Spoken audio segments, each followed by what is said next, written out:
الحمد للہ رب العالمین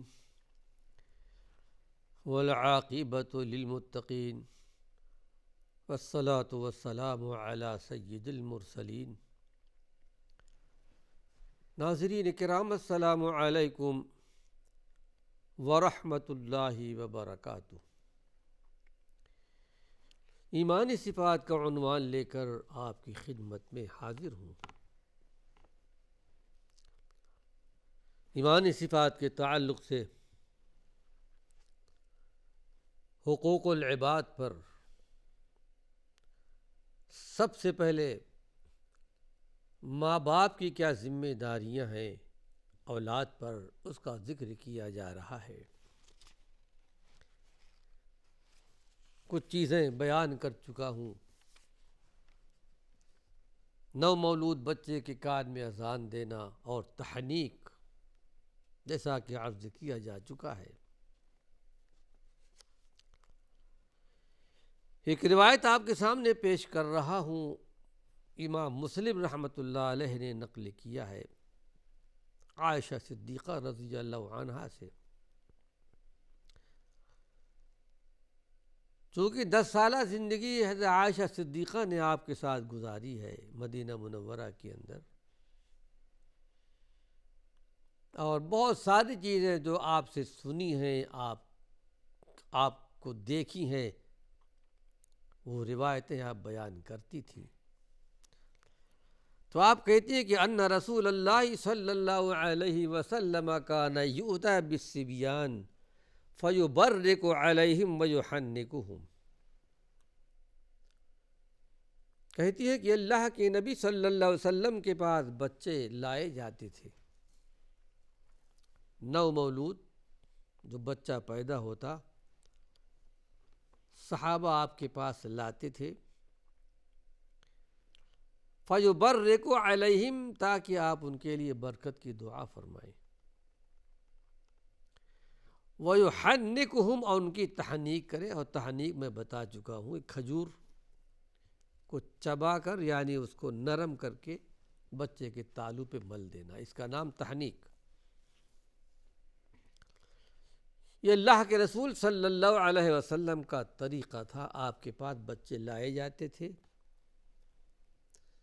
اور ان کے لیے برکت کی دعا کرتے تھے، سعادت مندی کی دعا۔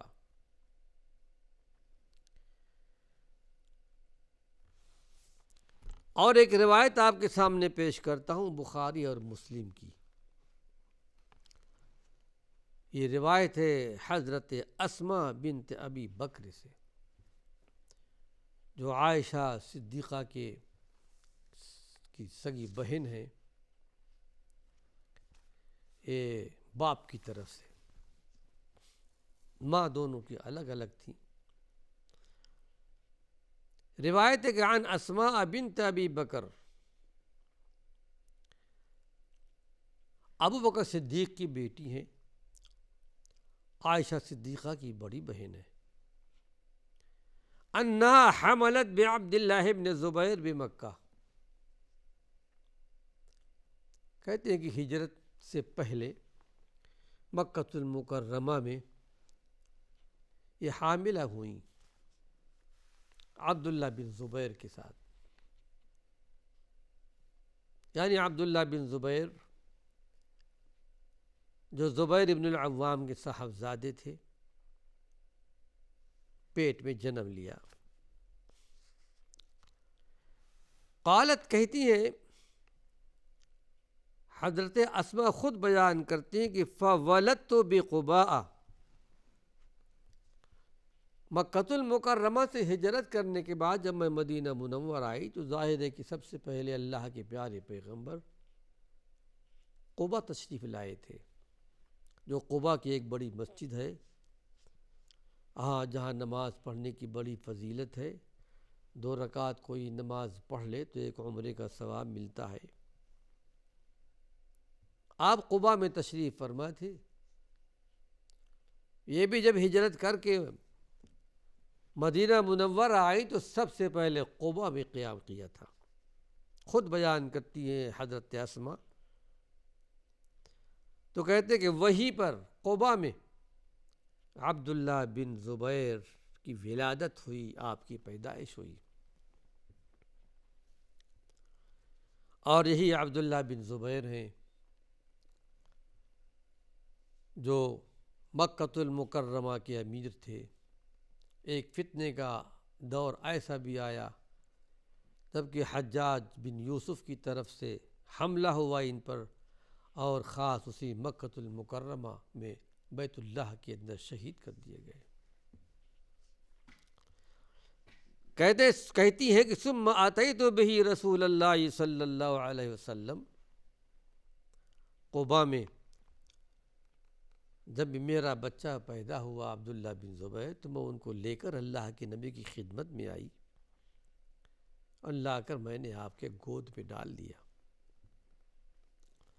ثم دعا بتمرۃ فمضغها ثم تفل فی فیہ، تو اللہ کے رسول صلی اللہ علیہ وسلم نے کھجور منگوایا یا چھہارا، اس کو چبایا، اور اس کے بعد اپنا لعاب دہن ان کے منہ میں ڈال دیا عبداللہ بن زبیر کے۔ وبرک علیہ، اور عبداللہ بن زبیر کے بارے میں اللہ کے رسول صلی اللہ علیہ وسلم نے برکت کی دعا فرمائی۔ ایک بات اور بیان کی عبداللہ اسما بنت ابی بکر نے، راوی حدیث کی، وَكَانَ أَوَّلُ مَوْلُودٍ وُلِدَ فِي الْإِسْلَامِ، اسلام میں یہ پہلا بچہ جو مدینہ منورہ کے اندر پیدا ہوا، ہجرت کے بعد سب سے پہلے جن کی ولادت ہوئی مدینہ منورہ میں، وہ عبداللہ بن زبیر کی تھی۔ صحیح بخاری شریف کی اس حدیث میں اس بات کا بھی اضافہ ہے کہ عبداللہ بن زبیر کے پیدا ہونے سے اہل ایمان کو، مسلمانوں کو بہت زیادہ خوشی محسوس ہوئی۔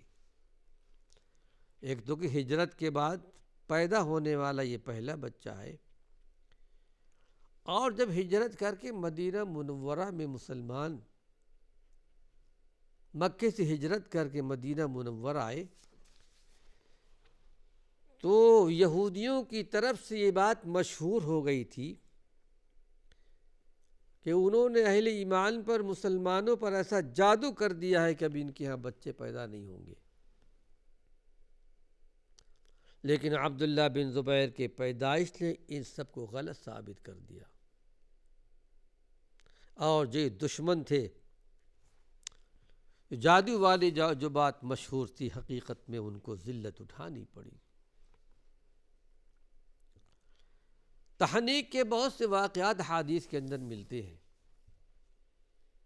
کھجور کو نرم کر کے چبا کر بچے کے تالو میں چپکا دینا، اس سے یہ پتہ چلتا ہے کہ جب کسی گھرانے میں بچہ پیدا ہو تو چاہیے کہ کسی اچھے بندے جس کے بارے میں معلومات ہو کہ اللہ کا نیک بندہ ہے، توحید والا ہے، لے جائیں، اس سے خیر و برکت کی دعا کرائیں اور تحنیک بھی کرائیں۔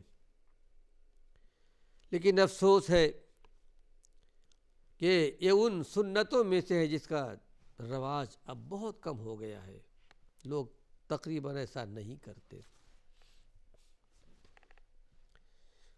یہ بات تو تحنیک کی تھی، آج یہ ایک اور ذمہ داری ماں باپ کی ہے اولاد کے لیے، نو مولود بچے کے لیے۔ عقیقہ ہے، عقیقہ معروف ہے، عقیقہ سبھی کیا کرتی ہیں تقریباً، لیکن مسائل سے واقفیت نہیں ہوتی۔ وہ چند چیزیں گوشے گزار کر رہا ہوں۔ دنیا کی قریب قریب سبھی قوموں کے اندر، سب ملتوں کے اندر یہ بات مشترک ہے کہ بچہ پیدا ہونے کو ایک نعمت سمجھتے ہیں، اللہ کی طرف سے خوشی کی بات ہوتی ہے، اور کسی تقریب کے ذریعے اس کا اظہار بھی کرتے ہیں۔ ایک انسانی فطرت کا تقاضا ہے، بچہ پیدا ہونے کے بعد خوشی ہوتی اور ہونی چاہیے، اور اس میں ایک بڑی مصلحت بھی ہے، بڑی لطیف اور خوبصورت انداز میں یہ بات بھی ظاہر ہو جاتی ہے کہ باپ ہی سمجھتا ہے کہ یہ بچہ خود اسی کا ہے، اپنی بیوی پر کوئی شک اور شبہ نہیں کرتا، اور پھر یہ کہ بہت سے فتنوں کے دروازے بند ہو جاتے ہیں۔ یہ صرف اسلام ہی میں نہیں، جاہلیت کے زمانے میں اللہ کے رسول صلی اللہ علیہ وسلم کے پیدائش سے پہلے بھی جاہلیت کے زمانے میں عقیقہ کا رواج موجود تھا۔ اس زمانے میں دستور یہ تھا کہ بچے کی پیدائش کے چند روز کے بعد نومولود بچے کے سر کے بال جو ماں کے پیٹ سے لے کر آتا ہے، چند روز کے بعد بال کو ہٹا دیتے ہیں، پھر اس کے ساتھ کسی جانور کی قربانی کرتے تھے، چونکہ اہل مکہ اپنے آپ کو ابراہیمی کہا کرتے تھے کہ ہم ابراہیم علیہ السلام کے خاندان کے ہیں، آپ کی ملت پر ہم ہیں۔ تو ملت ابراہیمی کی نشانیوں میں سے کہ قربانی کرتے تھے وہ، جیسا کہ پہلے عرض کر چکا ہوں، حج بھی کرتے تھے، عمرہ بھی کرتے تھے، قربانیاں بھی کرتے تھے۔ فرق یہ تھا کہ اللہ کے ساتھ شریک کرتے تھے۔ لیکن اللہ کے رسول صلی اللہ علیہ وسلم نے اصولی طور پر اس عقیقے کے اصول کو باقی رکھا۔ اس کی ترغیب دیتے ہوئے آپ نے مناسب ہدایات بھی دیں اور خود عقیقہ کر کے عملی نمونہ بھی پیش کیا، اور جو کچھ ترمیم کرنا تھا اس میں ترمیم بھی آپ نے کیا۔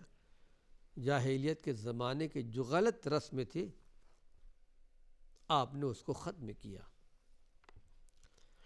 آئیے ایک حدیث آپ کے سامنے پیش کر رہا ہوں، سنن ابو داود کی، یہ روایت حضرت بریدہ سے، کہتے ہیں کننا فی الجاہلیہ، جاہلیت کے زمانے میں، جاہلیت کہتے ہیں اسلام سے پہلے کا زمانہ، جبکہ بڑی برائیاں موجود تھیں، بڑے غلط رسومات تھے۔ کہتے ہیں جاہلیت کے زمانے میں ایسا ہوتا رہا ہے، اذا ولد لأحدنا غلام، ہم میں سے اگر کسی کے ہاں کوئی بچہ پیدا ہوتا، یہ واقعہ بیان کیا جا رہا ہے جاہلیت کے زمانے میں، تو آدمی ذبح شاۃً، ایک بکرا یا بکری ذبح کرتا، وَلَطَخَ رَأْسَهُ بِدَمِهَا، اور اس کے بعد اس قربانی کے خون سے نومولود بچے کے سر پر پوت دیا کرتے تھے، لیپ دیا کرتے تھے خون سے۔ یہ طریقہ تھا جاہلیت کے زمانے میں۔ فلما جاء الاسلام، لیکن جب اسلام آیا، کننا نذبح شاۃً یوم السابع ونحلق رأسه ونلطخه بزعفران، لیکن جب اسلام کا دور، اسلام کا زمانہ آیا، تو ہم نومولود بچے کی طرف سے ایک قربانی دے دیا کرتے تھے، انہیں بکرا ذبح کرتے تھے 7ویں دن، اور 7ویں دن بچے کے سر کے بال نکالتے تھے، اور 7ویں دن ہم بچے کے سر پر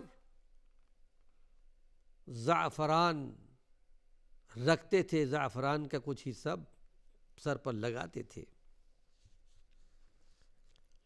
اسی حدیث کو رزین کی روایت میں اتنا اضافہ اور بھی ہے کہ 7ویں دن عقیقے کے ساتھ ہم بچے کا نام بھی رکھتے تھے۔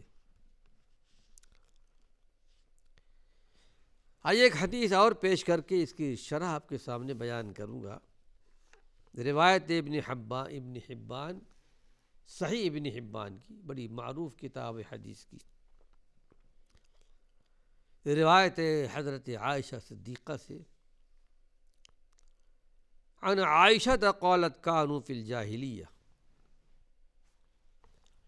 کہتی ہے کہ جاہلیت کے زمانے میں یہ رواج تھا،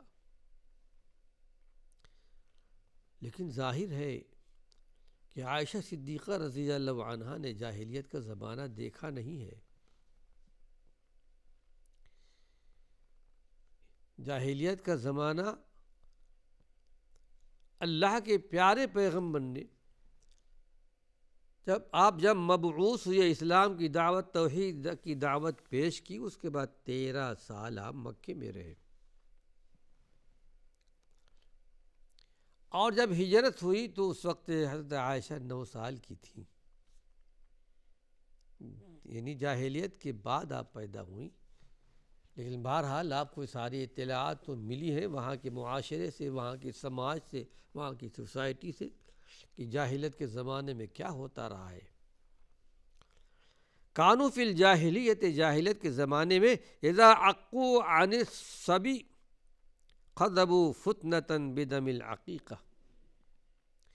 جاہلیت کے زمانے میں جب لوگ بچے کی طرف سے عقیقہ کرتے تھے تو عقیقے کے خون سے اس کے سر پر لیپ پوت کر دیا کرتے تھے. فَإِذَا حَلَّقُوا رَأْسَ الصَّبِي، اور اس بچے کے سر کے بال بھی نکالتے تھے اور وہ خون اس کے سر پر رکھ دیا کرتے تھے، پوت دیا کرتے تھے. فقال النبی صلی اللہ علیہ وسلم، عائشہ صدیقہ جاہلیت کے زمانے کی بات بیان کر رہی ہیں کہ جاہلیت کے زمانے میں ایسا ہوتا رہا، لیکن جب اسلام آیا تو اللہ کے پیارے پیغمبر نے اس میں ترمیم کی، تبدیلی لے آئے. اجعلوا مکان الدم خلوقا، کہ جاہلیت کے زمانے میں جو بچے کے سر پر خون لگاتے تھے اس کے بجائے خلوق لگاؤ. خلوق کیا ہے؟ ایک خوشبو کی چیز ہے، مرکب جو زعفران سے تیار کی جاتی ہے. حضرت بریدہ. ناظرین کرام، وقت ختم ہو چکا ہے. اللہ نے چاہا اسی عنوان سے کچھ اور مفید باتیں اپنے آئندہ درس میں پیش کروں گا. وآخر دعوانا ان الحمد للہ رب العالمین.